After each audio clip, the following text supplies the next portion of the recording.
Teman-teman, hati-hati ya dengan jebakan di IHSG. Jadi kalau kita perhatikan satu minggu terakhir ini, IHSG sudah rally cukup baik ya, hampir 1% hanya dalam waktu satu minggu. Nah sekarang angka IHSG itu berada di 6977, dan ini cukup solid karena sudah tembus di 6950, sebentar lagi mencapai 7000. Tetapi kalau kita perhatikan dari sisi foreign flow, ternyata satu minggu terakhir justru asing menggunakan kesempatan ini untuk profit taking ya. Mereka itu malah sell on strength. Coba teman-teman lihat, satu minggu sudah minus sampai 1,58 triliun. Kalau dari all market bahkan sudah minus sampai 2,1 triliun. Cukup besar ya. Nah lalu pertanyaan adalah, sama apa nih yang dorong IHSG naik ke atas? Karena kalau kita perhatikan dari Big Banks, ternyata satu minggu Big Banks tidak mengalami kenaikan yang signifikan ya. BCA itu minus 0,27, jadi neutral saja. Dan kalau kita lihat BRI minus 0,45, jadi tergolong neutral. Kita lanjut ya teman-teman. Nah Mandiri ini ada kenaikan sedikit, 2,5%. Dan lalu BNI terlihat juga masih neutral, 0,82%. Nah lalu pertanyaannya adalah, sama apa nih yang mendorong IHSG bisa naik sampai hampir 1% dalam satu minggu terakhir? Ternyata nih teman-teman, ada banyak saham yang market cap-nya kecil atau smaller market cap, itu yang mendorong IHSG naik. Contoh seperti Bank Nobu ya. Ini sampai naik 55% dalam satu minggu. Lanjut ada Central Proteina Prima, yaitu CPRO. Nah, saham ini naiknya 22% dalam satu minggu. Kita lanjut ya teman-teman, ada saham Hoki, 56,41% dalam satu minggu. Ini luar biasa sekali ya. Lalu ada GTBO, ini saham batubara naik 40% hanya dalam waktu satu minggu. Kita lanjut nih teman-teman, tidak sampai di situ saja. Ada DKFT naik 7,69% dan ada Maharaksa Biru Energi naiknya sampai hampir 9%. Nah, kita lanjut nih teman-teman, saham market cap yang kecil selanjutnya adalah BKSL, dari 50 naik mencapai 54, naik 8%, dan ada saham Dewa naik juga 8%. Dan lanjut nih teman-teman, masih ada Mutu yang naik 14% dan sampai saham LED yaitu Logindo, Samudra Makmur naiknya sampai 6,25%. Dan ini semua terjadi dalam waktu satu minggu saja ya. Nah, di luar dari beberapa list saham yang market cap-nya kecil seperti yang barusan teman-teman perhatikan, ternyata ada beberapa hal yang perlu teman-teman perhatikan lebih detail lagi. Nah, menurut saya teman-teman perlu kaji lebih dalam dan telusuri potensi di saham ini. Sebelum saya lanjut, pastikan teman-teman sudah join ya AJ Invest Smart Room, dan it's free for everyone.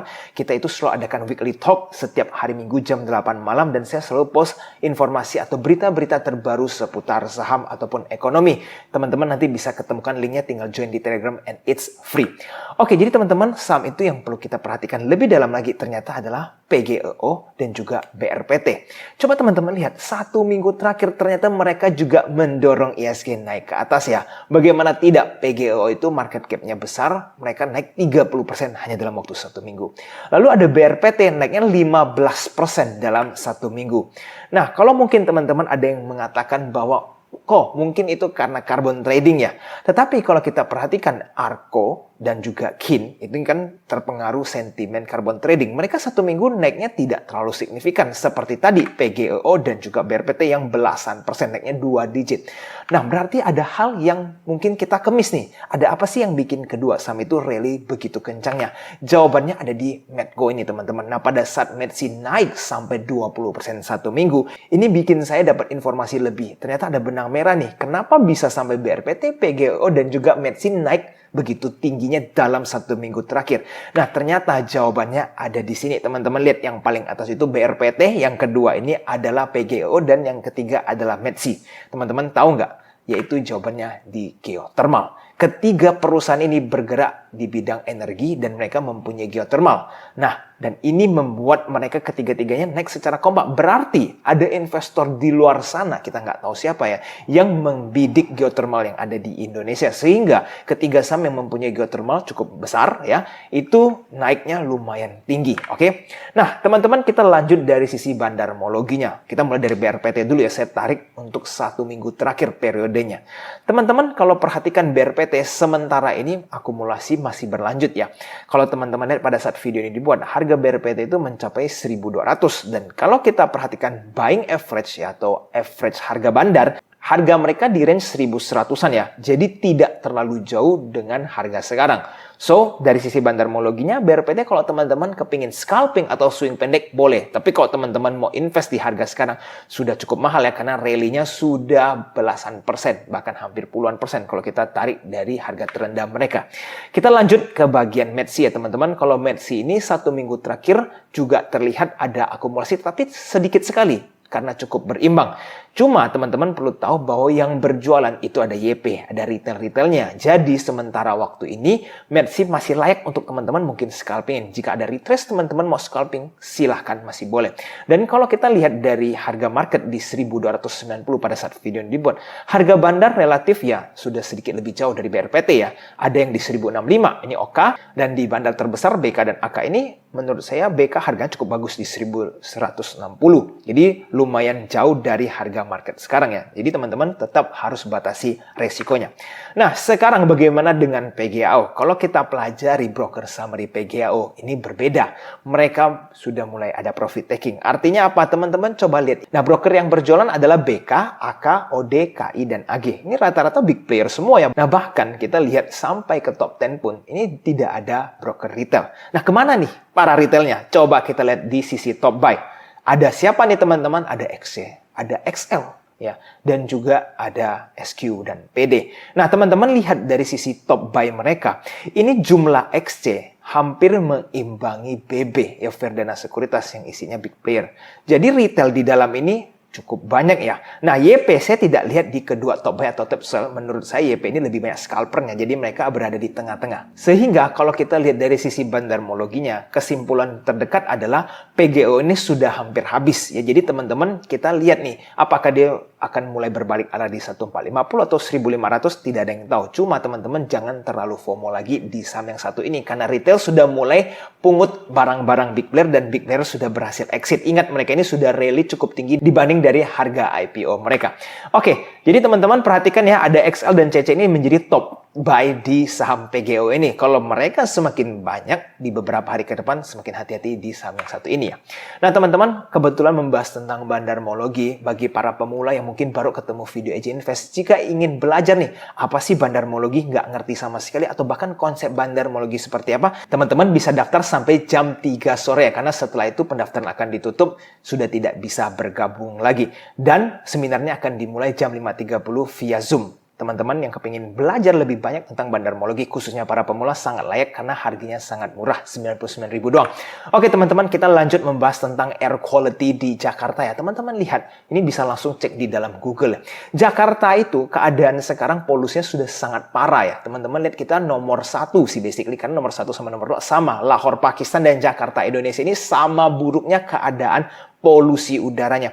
Nah, bagi teman-teman yang mungkin menganggap remeh hal ini, saya ingatkan lagi ya, kesehatan teman-teman itu lebih penting. Kalau teman-teman sering nih beraktivitas di luar ya, sebaiknya gunakan masker. Karena kalau teman-teman mengabaikan hal ini, itu jangka panjangnya dari sisi kesehatan itu bisa berbahaya sekali. Nanti paru-paru teman-teman bisa bermasalah, bahkan teman-teman bisa terkena ISPA ya. Hati-hati sekali dan stay safe for everyone in Jakarta. Nah, teman-teman, kita selanjutnya akan bahas tentang saham IPO yang akan sebentar lagi melantai ya. Sekarang masih ada di offering, yaitu saham PT Multitrend Indo dengan kode BABY. Nah, teman-teman lihat bahwa saham ini ya mereka akan raise sekitar 142 miliar ya. Dan mereka akan menjual 20% of total sales mereka, dan driver di IPO ini adalah AI. UOB Kay Hian Sekuritas. Nah, kalau teman-teman perhatikan dari sisi fundamental ya, dari laporan keuangan sih nggak menarik sama sekali ya. Coba kita lihat 2022 masih rugi. Tahun 2023 pun sampai bulan Februari masih rugi miliaran rupiah. Nah, kalau perusahaan yang masih rugi sebesar ini ya teman-teman pasti secara fundamental kurang menarik ya. Tetapi kalau kita lihat dari full year tahun 2022 sih mereka sudah sempat membukukan keuntungan. Lalu kalau kita pelajari dari sisi liabilities atau equity ya, debt equity dia cukup oke ya, dimana ekuitasnya masih lebih tinggi daripada total hutang yang mereka miliki. Jadi secara debt equity ratio, BB ini masih reasonably oke. Nah, sekarang kalau kita bandingin keadaan fundamentalnya dibanding RSCH yang baru-baru IPO. Dan teman-teman lihat, RSCH itu kan keadaannya raise 60,9 miliar. Nah, laporan keuangannya itu juga cukup jelek karena masih rugi ya. Tetapi mereka itu berhasil naik sampai sempat arah beberapa jam pertama. Nah, walaupun setelah itu sekali koreksi yang ngeri juga, teman-teman lihat ya. Lalu sekarang teman-teman kalau lihat keadaan seperti ini, artinya apa? Fundamental itu bukan menjadi salah satu patokan utama kalau teman-teman yang ingin IPO hunter, yaitu trading jangka pendek. Karena buktinya, bahkan FI yang jelek seperti RSCH pun bisa bikin sahamnya naik sampai arah di hari pertama. Nah, berarti kalau kita lihat dari sisi baby yang kurang lebih cukup sama ya. Karena kalau teman-teman perhatikan, baby itu 20% juga. Ini sama dengan RSCA yang menjual 20%. Nah, bedanya yaitu di drivernya. Yang RSCA ini AHA, kalau untuk baby ini, yang drivernya adalah EE. Kalau teman-teman sudah sering ikutan IPO, performance EE ini cukup bagus ya. Sering yang dikawal sama EE ini sempat naik ke atas ataupun mengalami arah. Nah, tetapi yang perlu saya ingatkan adalah sangat disayangkan. Tanggal 4 September itu ARB sudah simetris. Jadi nanti pada saat baby sudah mulai melantai, itu ARB-nya bukan 15% lagi, udah nggak dijaga, tetapi simetris. Artinya apa teman-teman? Perlu tahu ketentuannya. Kalau saham yang 50-200 dan dia itu bukan papan akselerasi, itu 35% arah, 35% bisa ARB. Jadi kebayang nggak teman-teman kalau beli sebuah saham ya, yang harganya ini di kisaran 50-200, tiba-tiba dia ARB. 35% hilang dalam waktu 1 hari. Luar biasa ngeri ya sebenarnya ya. Nah, jadi ini yang membuat saya sedikit bimbang pada saat ingin mengikuti baby. Kalau teman-teman kepingin ikut, silakan selama membatasi resiko boleh. Atau teman-teman kepingin nih, tunggu dia koreksi dalam, baru teman-teman serok, itu juga boleh. Cuma kalau menurut saya, baby raise-nya itu lumayan tinggi ya, ratusan miliar, dan dia jual hanya 20%, bukan sampai 30% ke atas.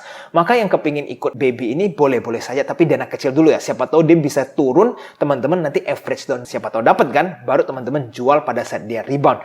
Setelah itu teman-teman jangan terlalu nekat di saham yang satu ini. Dan pertimbangan lainnya kenapa BB menarik? Karena hanya dia satu-satunya yang akan melantai, dan ini membuat sentimen akan tersorot di saham yang satu ini. Kalau biasanya ada 3-4 saham, nah itu beberapa bisa ARB itu. Tapi kalau cuma satu, kemungkinan untuk dia naik itu agak lebih besar, oke? Nah, dan saya ingin memberikan sebuah contoh yang mungkin ada beberapa orang yang menganggap enteng hal ARB simetris ini. Saya beri contoh yang baru-baru terjadi ya, saham seperti PTMP. Kalau teman-teman ada scalping di saham yang seperti PTMP ini, nah ini kenanya akan luar biasa sakit ya. Bagaimana tidak? Teman-teman lihat PTMP itu sempat naik hijau, lalu pada saat turun itu dengan volume yang cukup besar, langsung dibanting dan itu minus 15% mentok. Kalau bayangin ini simetris, itu bisa sampai 35%. Teman-teman punya uang habis dalam sekejap. Kenapa? Karena dia kekunci di ARB.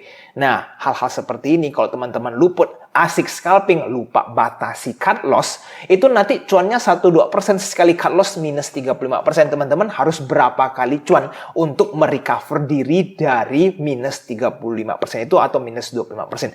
Jadi teman-teman jangan anggap remeh hal ini, apalagi kalau teman-teman itu angkatan COVID ya, yang ngerasain ARB 7%, lalu sekarang 15%, itu nggak ada apa-apanya dibanding yang 25-35%. Itu parah sekali, apalagi kalau teman-teman beli yang sudah hampir arah, tiba-tiba dibanting sampai ARB, dan teman-teman lupa pasang trailing stop ataupun batas stop loss. Itu ruginya bisa sangat dalam. Hati-hati sekali ya teman-teman dengan ketentuan ARB simetris ini. Nah, teman-teman kalau kita bahas sedikit dari sisi Amerika ya, teman-teman harus tahu ya bahwa inflasi di Amerika sebenarnya sudah mulai kembali naik. Dari titik terendah 3% mereka, itu sudah mulai naik perlahan menjadi 3,2. Dan bahkan kalau dari forecast, selanjutnya inflasi ada cenderung naik menjadi 3,4%. Nah, ini belum sesuai target The Fed ya, yang dimana mereka mau inflasi berada di 2%. Padahal, teman-teman, mereka punya suku bunga itu nggak sempat turun loh. Naik terus dari yang hampir 0 menjadi 5,5. Tapi inflasi malah tidak mencapai harapan mereka. Jadi, kalau mereka terus naikin seperti ini dan inflasi mulai rebound ke atas, nah ini mereka akan pusing lagi ya, karena nggak tahu harus seperti apa. Naik suku bunga ini mau sampai kapan baru inflasi bisa mencapai ke 2%. Lalu teman-teman, pada saat market rally ya S&P 500 di kuartal kedua, teman-teman lihat dari bulan April sampai bulan Juni itu kan mereka S&P terus terjadi kenaikan. Nah, ternyata ini bukan mereka FOMO atau euforia ya, bahkan Warren Buffett pada saat Q2 itu net sell. Nah, teman-teman harus tahu bahwa jumlah yang Warren Buffett jual itu mencapai net sell of 8 billion in stock. Oke, teman-teman tahu nggak 8 billion US dollar itu berapa? Itu sejumlah 122 triliun terjual dalam kuartal kedua. Nah, artinya apa? Warren Buffett merasa sudah saatnya mereka take the profit, ya kan? Mungkin dia juga melihat bahwa market sudah overvalue, jadi mereka amankan profit terlebih dahulu. Walaupun 8 billion US dollar ini ya, terlihat bukan cukup besar dibanding total portfolionya Warren Buffett, tapi ini memberikan kita sebuah gambaran bahwa Warren Buffett pun merasa market ini bukan saatnya untuk euforia. Malah kalau bisa sell on strength, dia lakukan hal yang sama. Jadi bagi teman-teman yang ngefans sama Warren Buffett, perlu memerhatikan ya, kenapa dia menjual saham-sahamnya pada saat market rally di kuartal kedua kemarin. Oke, kita lanjut ya. Kira-kira ada sektor apa sih yang masih menarik untuk teman-teman perhatikan sebagai penutup video hari ini ya? Kalau teman-teman lihat ternyata komoditi masih menarik ya. Kenapa? Lihat saja untuk oil. Ini mulai naik lagi ya, di mana mereka rebound dari angka 80 dan sekarang pada saat video ini dibuat sudah mencapai 85 dan sepertinya ini masih bisa lanjut menguat ke arah 87, 88 ya. So, pay attention for sektor oil. Berikutnya, komoditi of course yaitu di coal. Ternyata teman-teman setelah mereka sudah menukik turun ke bawah, ini coal sudah pelan-pelan mulai naik lagi dan seiring waktunya mendekati bulan Desember yaitu winter bisa saja lanjut terjadi kenaikan. Hopefully sih bisa sampai 180 ataupun 200 ya, dan kalau itu terjadi saham coal akan pesta kembali. Jadi teman-teman dari sisi komoditi masih layak ya untuk teman-teman perhatikan, khususnya untuk oil dan juga untuk coal. Nah bahkan nih teman-teman, komoditi di gold pun kalau kita lihat relatively cukup tinggi ya setelah tahun 2023. Ini biasanya sudah mulai koreksi, tetapi untuk gold ini mereka bertahan di atas 1900 cukup panjang ya. Lihat saja dari bulan Maret setelah mereka tembus naik 1900 sampai sekarang di bulan Agustus September ini mereka masih bertahan di atas 1900, which is super strong ya. Dan nanti kalau mereka berhasil tembus di 2000, maka gold menurut saya masih akan sangat menguntungkan. Saham-saham gold ya teman-teman boleh perhatikan lebih dalam lagi. Di ISG ada beberapa opsi yang cukup layak teman-teman perhatikan.